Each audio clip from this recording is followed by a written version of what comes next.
Assalamualaikum warahmatullahi wabarakatuh. Jumpa kembali di channel Studio Arteri.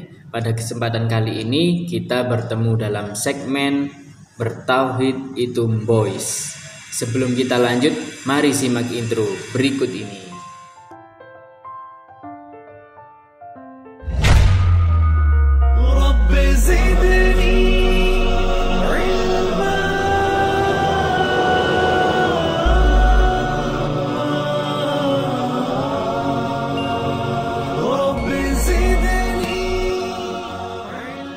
Bismillahirrahmanirrahim. Alhamdulillahilladzi arsala rasulahu bil huda wa dinil haq liyudhhirahu ala dini kulli wa kafa billahi syahida. Allahumma sholli wa sallim ala sayyidina Muhammad wa ala alihi wa ashabihi ajmain.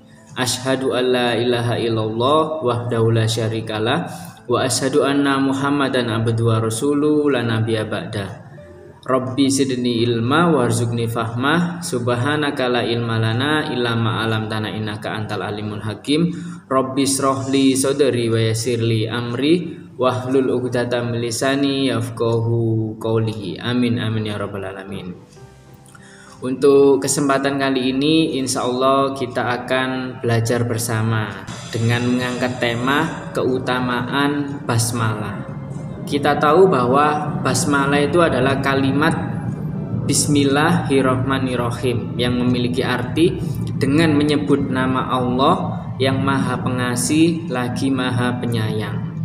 Apabila kita senantiasa mengucapkan kalimat basmalah dalam mengawali setiap aktivitas kita, insya Allah aktivitas kita itu penuh berkah dan sangat bermakna.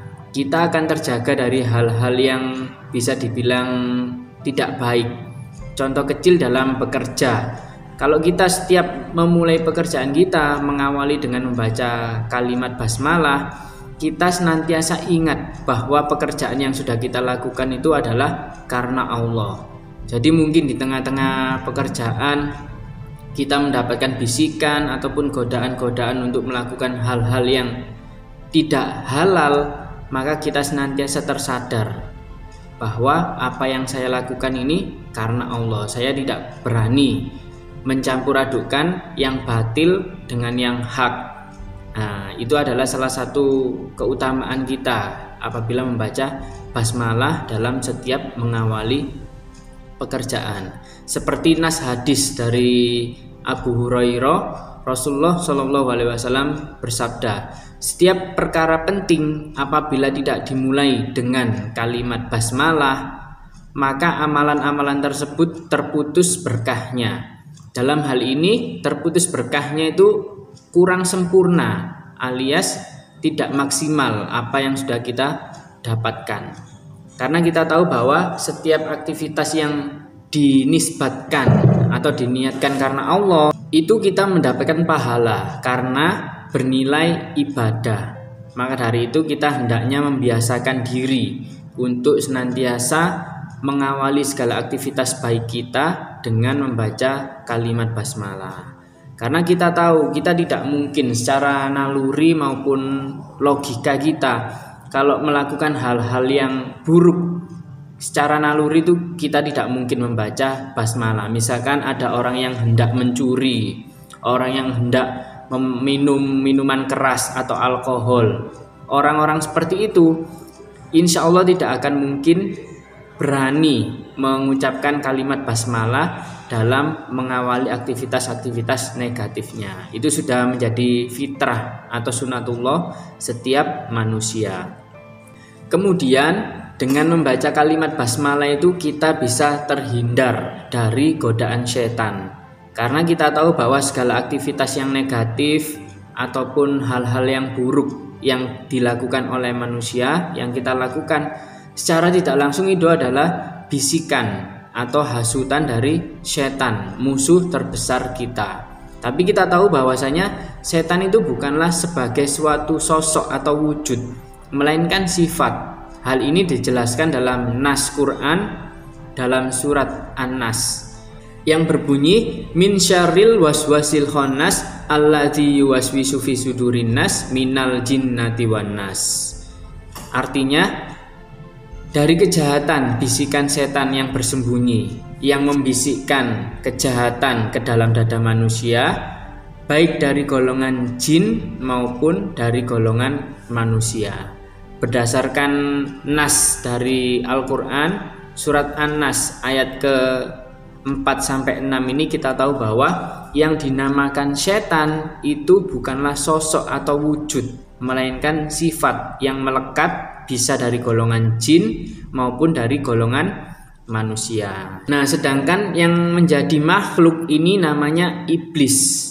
Dialah yang menggoda bapak umat manusia, Nabi Adam alaihissalam, sehingga beliau dan ibunda Hawa diusir dari surga. Maka dari itu kita harus paham bedanya iblis sama setan. Kalau iblis ini makhluk, sedangkan setan ini adalah sifat yang bisa melekat di golongan manusia maupun golongan jin. Nah, dari sini dengan kalimat basmalah itu kita bisa terhindar dari godaan setan. Selain basmalah, kita bisa mengucapkan ta'awudz juga. A'udzubillahi minasyaitonirrajim. Aku berlindung kepada Allah dari godaan setan yang terkutuk. Kemudian dilanjutkan dengan kalimat basmalah tersebut. Nah, ini sesuai dengan nas hadis riwayat At-Tirmizi. Apabila ada seorang hamba yang dia membaca kalimat basmalah, maka setan itu akan meleleh seperti melelehnya timah di atas api. Saking dahsyatnya kalimat basmalah hingga membuat setan ketakutan hingga dia itu meleleh. Hadis berikutnya terkait keutamaan membaca basmalah. Dari Abu Hurairah radhiyallahu an, Rasulullah shallallahu alaihi wasallam bersabda, tidak ada dari seorang hamba yang membaca kalimat basmalah kecuali Allah Ta'ala memerintahkan malaikatnya yang mulia untuk mencatat amal di buku catatannya sebanyak 400 kebaikan. Subhanallah. Di hadis yang lain dijelaskan juga, siapa yang membaca kalimat Bismillahirrohmanirrohim sekali, maka tidak tersisa sedikit pun dari dosa-dosanya yang kecil. Padahal itu dinaskan cuma sekali. Apalagi kalau kita senantiasa membacanya setiap mengawali aktivitas kita. Maka dari itu dosa-dosa kecil kita akan senantiasa dihapuskan oleh Allah Subhanahu wa taala. Tidak berhenti di sini, karena hadis-hadis tentang basmalah ini banyak sekali yang berkaitan. Contoh kecilnya, apabila kita hendak makan, kita membaca basmalah dulu, maka dari itu proses makannya kita pun akan senantiasa dalam hal yang baik sesuai sunnah dari Rasulullah. Adab-adab makan, menggunakan tangan kanan, kemudian tidak boleh meniup makanan, tidak boleh mencela makanan. Apabila kita tidak suka, ya jangan dimakan. Kalau memang suka, ya segera dimakan. Itu salah satu contoh tidak mencela makanan. Kemudian setelah memakan menggunakan tangan kanan, kita akhiri dengan membaca hamdalah, alhamdulillah. Itu adalah salah satu keberkahan dari makanan yang sudah kita makan.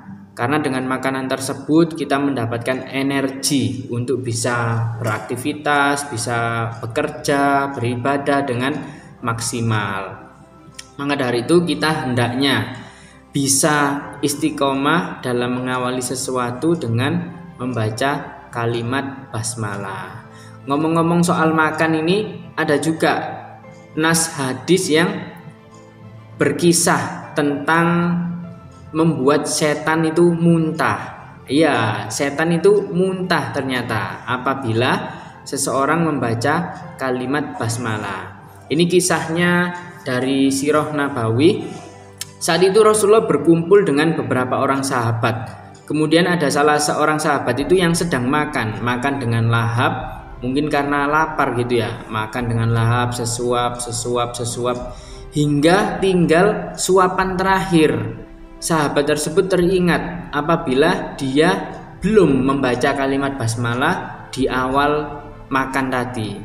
Kemudian sahabat tersebut langsung bilang seperti ini, Bismillah hi awalahu wa akhirahu.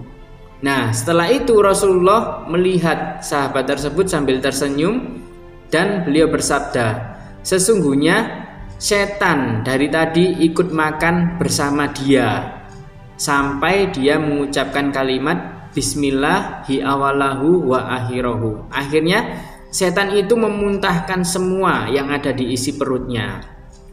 Sahabat yang lain itu kaget dan heran dengan apa yang disampaikan atau disabdakan oleh Rasulullah Shallallahu Alaihi Wasallam. Ternyata setan itu bisa muntah apabila orang itu membaca kalimat basmalah di tengah-tengah ataupun di akhir suapannya. Sedangkan kalau kita membacanya dari awal, setan tidak ikut makan bersama kita. Dari nas hadis ini seperti itu. Jadi kalau kita lupa membaca basmalah saat makan maupun saat minum, hendaknya kita membaca kalimat Bismillah hi awalahu wa akhirahu. Itu insya Allah setan-setan yang ikut nimbrung bersama kita, ikut makan, ikut minum, akhirnya memuntahkan semua yang telah ikut dimakannya. Mungkin apa yang dimakan itu bukan berupa fisik, tapi lebih ke arah keberkahan atau energi yang bisa kita serap. Karena kalau fisik jelas tidak mungkin, nasi kita tetap segitu, makanan kita, minuman kita tetap segitu meskipun tidak membaca kalimat basmalah, tapi dari segi keberkahannya. Nah seperti itu ya, apabila teman-teman ini lupa baca basmalah saat makan, saat minum, bisa dicoba seperti itu kalau pengen membuat setan muntah. Selain dari nas hadis, banyak sekali keistimewaan membaca kalimat basmalah. Bahkan di Al-Quran yang terdiri dari 30 juz, 114 surat dan 6214 ayat, itu hampir semuanya diawali dengan kalimat basmalah, Bismillahirrohmanirrohim, dengan menyebut nama Allah yang Maha Pengasih lagi Maha Penyayang. Kecuali satu surat saja, surat At-Taubah atau disebut juga surat Al-Baro'ah. Ini ada sedikit khilaf dari para ulama salafus sholih terkait alasan mengapa di surat At-Taubah ini tidak dicantumkan kalimat basmalah pada awal surat. Pendapat pertama ini menjelaskan karena surat At-Taubah ini masih sambungan dari Quran surat Al-Anfal, surat sebelumnya, masih lanjutannya, sehingga tidak dicantumkan kalimat basmalah. Pendapat yang kedua, alasan mengapa tidak dicantumkan kalimat basmalah dalam Quran surat At-Taubah, karena Quran surat At-Taubah ini mengandung ancaman bagi para kaum musyrikin dan kafirin. Maka dari itu kalimat basmalah ini kan mengandung rahmat, sehingga tidak pantas lah, istilahnya seperti itu ya, kalimat yang mengandung rahmat Bismillahirrahmanirrahim ini dicantumkan dalam surat yang berisi ancaman terkait kaum musyrik maupun kaum kafir, sehingga tidak dicantumkan. Meskipun sebagian ulama tetap memperbolehkan membaca basmalah di awal surat At-Taubah, bahkan di tengah-tengah juz, bahkan di tengah-tengah surat, bahkan kita tetap mengawalinya dengan basmalah. Itu sangat dianjurkan. Sesuai dengan nas, mengawali segala sesuatu yang baik, jangan lupa untuk membaca kalimat basmalah. Quran ini adalah salah satu mukjizat dari Rasulullah Shallallahu Alaihi Wasallam yang akan kita jadikan pedoman hidup sampai akhir zaman nanti. Karena janji Allah jelas akan menjaga sendiri Al-Quran. Tidak ada orang yang bisa membuat Al-Quran, menyerupai Al-Quran, atau bahkan mendekati sedikit pun aja tidak bisa, apalagi sampai menyamai. Mungkin dulu banyak yang berusaha untuk mengotak-ngatik Al-Quran, merubah, menambahkan, mengurangi, tapi tetap saja akan ketahuan. Karena satu-satunya kitab suci di dunia yang bisa dihafalkan, dan yang hafal itu ribuan, ratusan ribu, bahkan jutaan umat muslim di dunia ini. Itu adalah salah satu mukjizat dari Al-Quran itu sendiri. Berbicara tentang yang namanya kitab suci, sesungguhnya semua nabi dan rasul yang pernah diutus oleh Allah Subhanahu wa taala itu telah diberikan wahyu. Tidak hanya berupa kitab-kitab, ada juga yang berupa suhuf, yaitu lembaran-lembaran yang dijadikan sebagai petunjuk maupun pedoman bagi nabi dan rasul tersebut kepada para umatnya. Nah, menurut nas hadis bahwasanya sejak bumi ini dihuni oleh manusia sebagai khalifah, seperti nas ini jailun fil ardi khalifah, telah kami tetapkan seorang pemimpin di muka bumi ini, yaitu Nabi Adam alaihissalam hingga anak cucu keturunannya. Itu telah diutus sebanyak 120.000 nabi dan 315 rasul sejak bumi ini dihuni oleh manusia hingga nabi akhir zaman, yakni Rasulullah Muhammad SAW. Jumlahnya Masya Allah sekali, banyak sekali. Dan kita tahu bahwasanya nabi-nabi itu memperoleh wahyu yang disampaikan kepada umatnya masing-masing.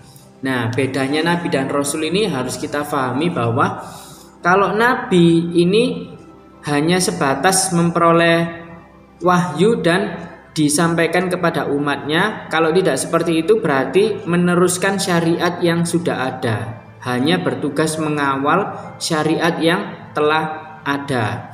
Sedangkan rasul ini tugasnya lebih besar lagi. Selain beliau mendapatkan wahyu, menyampaikan kepada umatnya, tugasnya adalah menyampaikan syariat baru. Bisa jadi ada penambahan, ada juga pengurangan. Nah, bedanya nabi dan rasul itu di sini. Kita ketahui yang disebutkan dalam Al-Quran ada 25 nabi dan rasul. Sedangkan menurut hadis dari Rasulullah SAW disebutkan bahwa jumlah nabi itu banyaknya sampai 120 ribuan. Sedangkan rasul ada 315. Nah, ini yang perlu kita ketahui. Kemudian di Al-Quran juga kita tahu bahwa banyak mengkisahkan tentang para nabi dan rasul dengan kitab sucinya, dengan mukjizatnya dan segala macam yang melatar belakanginya. Karena setiap nabi dan rasul itu pasti membawa suatu ibroh atau pelajaran yang bisa kita ambil. Terlebih dari 25 nabi yang disebutkan di dalam Al-Quran.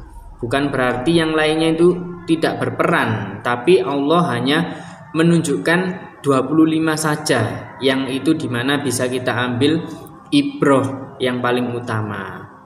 Dari 25 nabi dan rasul yang disebutkan di Al-Quran, kita tahu ada 5 juga yang menjadi nabi dan rasul bergelar ulul azmi. Yang pertama adalah bapak umat manusia kedua, yakni Nabi Nuh alaihissalam. Kenapa kok bisa kita sebut sebagai bapak umat manusia yang kedua? Karena setelah banjir bandang atau banjir Nabi Nuh, itu seluruh umat manusia di muka bumi ini wafat, yang kafir-kafir, sehingga hanya menurunkan dari ketiga anak keturunan Nabi Nuh, karena yang satu itu kafir juga bersama istrinya, sehingga ditenggelamkan oleh Allah Subhanahu wa taala. Dari keturunan Sam, Ham dan Yafits ini menjadi berbagai bangsa yang ada di zaman sekarang ini. Maka dari itu banyak ulama salafus sholih yang menyebut bahwa Nabi Nuh alaihissalam adalah bapak umat manusia yang kedua setelah Nabi Adam alaihi salam. Setelah Nabi Nuh ada Nabi Ibrahim alaihissalam, kemudian Nabi Musa alaihissalam, kemudian Nabi Isa alaihissalam, dan yang terakhir adalah Nabi besar kita Rasulullah Muhammad SAW. Itu adalah 5 nabi dan rasul yang bergelar ulul azmi. Dari sini kita tahu bahwa yang namanya nabi itu belum tentu rasul. Tapi yang namanya rasul itu sudah pasti nabi. Nah, ini yang perlu kita garis bawahi. Kemudian dari kitab-kitab suci yang diturunkan, kita tahu bahwa Nabi Daud alaihissalam itu mendapat kitab suci Zabur. Kemudian Nabi Musa alaihissalam mendapat kitab suci Taurat. Kemudian Nabi Isa alaihissalam mendapatkan kitab suci Injil. Dan yang terakhir Nabi Muhammad sallallahu alaihi wasallam itu mendapatkan kitab suci kita Al-Qur'anul Karim sebagai pedoman hidup. Lantas bagaimana dengan para nabi dan rasul yang lain? Apakah mereka juga mendapatkan kitab suci? Menurut para ulama, mereka juga mendapatkan kitab suci, tapi bukan dalam bentuk buku yang banyak berhalaman-berhalaman gitu, bukan. Tapi lebih ke arah suhuf. Suhuf itu berupa lembaran-lembaran. Makanya kita tahu dalam nas suhufi Ibrahim wa Musa, dari Quran surat Al-A'la disampaikan seperti itu. Suhuf berupa lembaran-lembaran. Dan kitab suci itu ibaratnya seperti halnya komputer, mungkin kalau kita boleh menganalogikan. Dulu kita mengenal ada Pentium 1, Pentium 2, Pentium 3, Pentium 4 dan seterusnya sampai yang paling canggih. Kitab suci pun seperti demikian. Karena di awal kitab suci itu hanya sebatas syariat tertentu untuk kaum tertentu, akhirnya disempurnakan lagi sampai di zamannya Rasulullah Shallallahu Alaihi Wasallam itu diutus. Karena kita tahu bahwa Al-Qur'anul Karim merupakan kitab suci yang paling sempurna, yang akhir rangkuman dari seluruh kitab suci sebelumnya. Dan kita tahu bahwa Al-Qur'an itu diturunkan pada malam Lailatul Qadar. Kita harus pahami juga bahwa ada malam nuzulul Quran, ada juga malam Lailatul Qadar. Bedanya apa? Nah, kalau malam Lailatul Qadar itu di mana Al-Qur'an dari Lauhil Mahfuz diturunkan ke langit dunia, ke Baitul Izzah. Kemudian kalau nuzulul Quran yang setiap 17 Ramadan kita peringati, itu merupakan wahyu pertama yang diberikan oleh Allah Subhanahu wa taala melalui perantara malaikat Jibril alaihissalam kepada Rasulullah sallallahu alaihi wasallam. Surat Al-Alaq ayat 1 sampai ke 5, saat Rasulullah tengah berdiam diri di dalam Gua Hiro, yang berbunyi A'udzubillahi minasyaitonirrajim, Iqra bismi rabbikal ladzi khalaq. Bacalah dengan menyebut nama Rabbmu yang menciptakan. Khalaqal insana min alaq, yang menciptakanmu dari segumpal darah. Iqra wa rabbukal akram. Bacalah dan sesungguhnya Rabbmu itu maha mulia. Alladzi 'allama bil qalam, yang mengajarkanmu dengan perantara kolam atau pena, dalam hal ini berupa tulisan. Allamal insana malam ya'lam, yang mengajarkanmu segala sesuatu yang tidak engkau ketahui.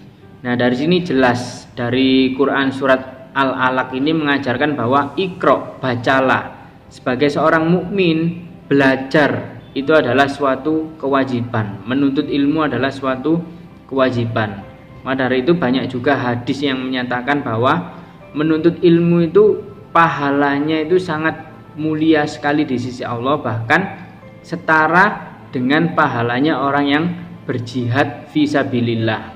Kemudian orang yang bermajelis menuntut ilmu, mereka itu seakan-akan berada di taman-taman surga. Begitu mulianya para penuntut ilmu. Maka dari itu wahyu pertama atau ayat yang diturunkan pertama kali kepada Nabi Muhammad SAW bunyinya adalah Iqra, bacalah, bacalah, bacalah. Oleh karenanya kita harus mengambil ibrah dari apa yang sudah diberikan oleh Allah Subhanahu wa taala. Kemudian malam di mana turunnya Al-Qur'an full 30 juz dari Lauhil Mahfuz ke Baitul Izzah atau langit dunia. Ini dinaskan juga dalam Quran surat Al-Qadar yang berbunyi A'udzubillahi minasyaitonirrajim Inna anzalnahu fi lailatul qadar. Sesungguhnya kami telah menurunkan Al-Qur'an pada malam Qadar atau malam kemuliaan. Wa ma adraka ma lailatul qadar.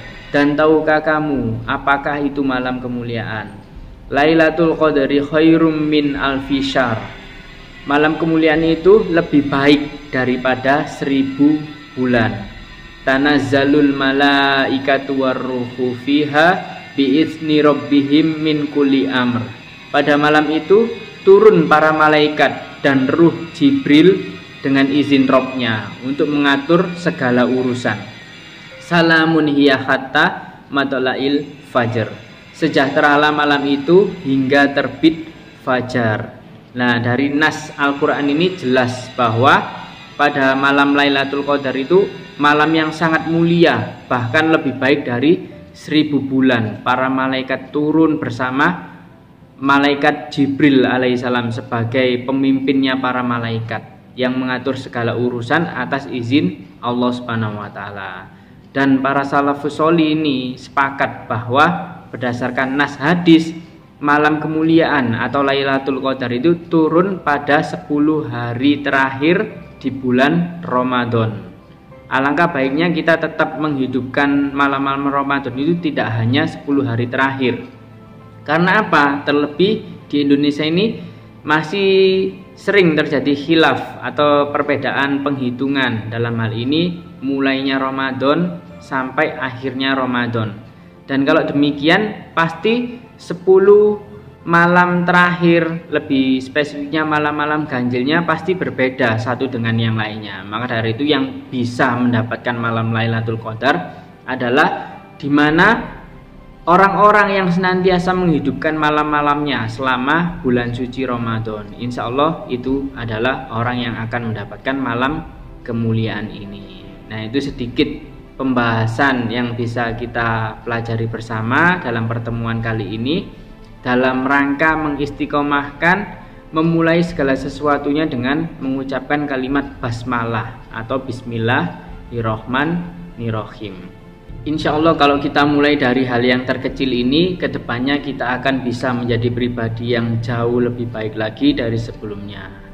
Mungkin ini yang bisa saya sampaikan. Terima kasih atas perhatiannya. Apabila ada kesalahan kata maupun sikap, kurang lebihnya saya mohon maaf. Dan apabila ada ilmu yang bisa diambil, pasti itu datangnya dari Allah Subhanahu wa taala. Terima kasih atas perhatiannya. Alhamdulillahirabbil alamin. Subhanakallahumma wa bihamdika asyhadu alla ilaha illa anta astaghfiruka wa atubu ilaik. Wassalamualaikum warahmatullahi wabarakatuh.